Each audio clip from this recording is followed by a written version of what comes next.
2 News at Noon begins now. Britain's former Prince Andrew left the police station today after his arrest in the UK. What we now know. And more snow hit this morning for parts of the inland northwest. We are tracking the latest on where those currently are sat. And as crews in California work to recover bodies from a deadly avalanche, some reminders for both skiers and snowboarders here in the Northwest. Hi, everyone. Thank you so much for joining us here on KREM 2 News at noon. I'm Laura Papetti. Let's head outside and get a look at the weather forecast with meteorologist Thomas Patrick. Thomas, what do you know? Yeah, important day, an important thing to understand that the weather in Spokane is not representative of what's happening in northeastern Washington and far north Idaho. I lead with this: winter weather advisories after snow squalls hit northeastern Washington, and the snow still remains in these regions from Stephen and Pend Oreille County and into the panhandle of North Idaho. These advisories go till at least 8 p.m. tonight for the Washington counties and 1 a.m. tonight for the Idaho counties. This is what we're looking at. Actually, still a decent bit of light and moderate snow falling in locations like Chewelah, just south of Colville, and really all along and through Pend Oreille County, getting towards Bonners Ferry. It looks like Schweitzer Mountain probably getting a bit of snow, but really 49 degrees north. Blew everybody away with the amount of snow they got in a short period of time. It was about 4 inches of snow by the time the morning was through, still adding. A few more light snow showers to Spokane's west. Looks like it's still west of Davenport, just getting into Ritzville with this particular shower. But yes, if you're heading outside in Spokane, you might actually still see a little sunshine. Again, our weather just feels like it's not in the norm in terms of the inland northwest. Same in Coeur d'Alene, kind of a mix of some clouds and sun out there. No snow just yet. Such as the snow showers, the scattered snow showers. So some of us will not get any snow today. Others may get close to 4 inches of snow. A big difference in terms of total snowfall. So now we're going to be tracking how much longer this is all going to last for today. And we'll have the latest on our computer modeling all coming up. Thank you so much.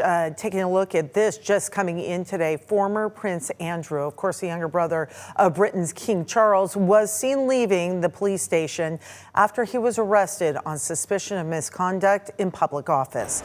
His arrest is in connection with newly released Epstein files. He is accused of sending trade reports to convicted sex offender Jeffrey Epstein back in 2010. Now, just a few months ago, King Charles stripped Andrew of his royal titles. Andrew, however, has denied any wrongdoing in his relationship with Epstein.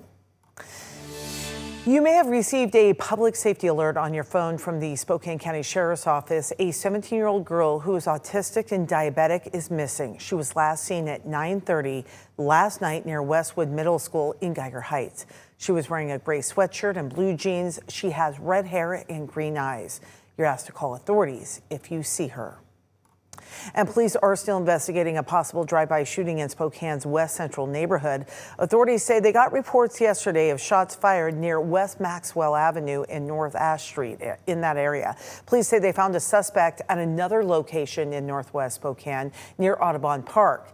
He was detained at the scene, and our team is making phone calls to find out whether he was arrested or charged with the crime. And today we are following up on the story that we first told you about last fall.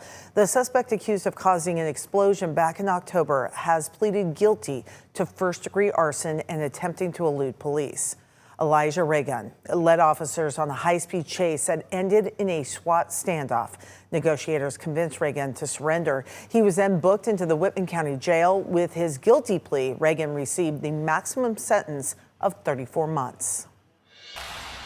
And today we are hearing reactions from North Idaho after the city of Post Falls voted to remove Juneteenth as a city holiday while restoring Columbus Day. The decision does not affect the federal or state recognition of Juneteenth.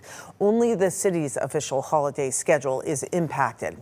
An organization in North Idaho is worried about how this decision from the city of Post Falls will impact their group's mission. KREM 2's Connor McAvoy talks to us more.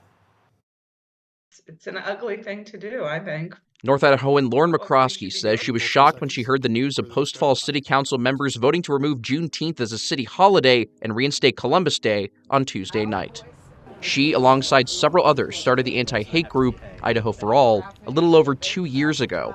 She says it formed to hold vigils and events on national issues and holidays the group feels don't get the right amount of attention across northern Idaho.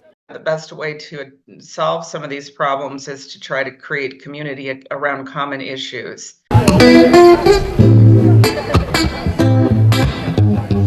That includes a Juneteenth pop-up concert and Freedom Walk that's been held in Coeur d'Alene over the past couple of years. But now she says Post Falls has distinguished itself, inspiring her to grow their group's events moving forward. I think it's going to invigorate us to have an even bigger Juneteenth this year. She says this decision comes as members of Idaho for All are beginning to plan for their next event commemorating Juneteenth. She adds it's an important day to acknowledge the news of the end of slavery reaching Texas more than 2 years after the Emancipation Proclamation, and she hopes that decision out of Post Falls doesn't hinder folks turning out for their event come June. There's so much more to the story than we've been told. Connor McAvoy, KREM 2 News.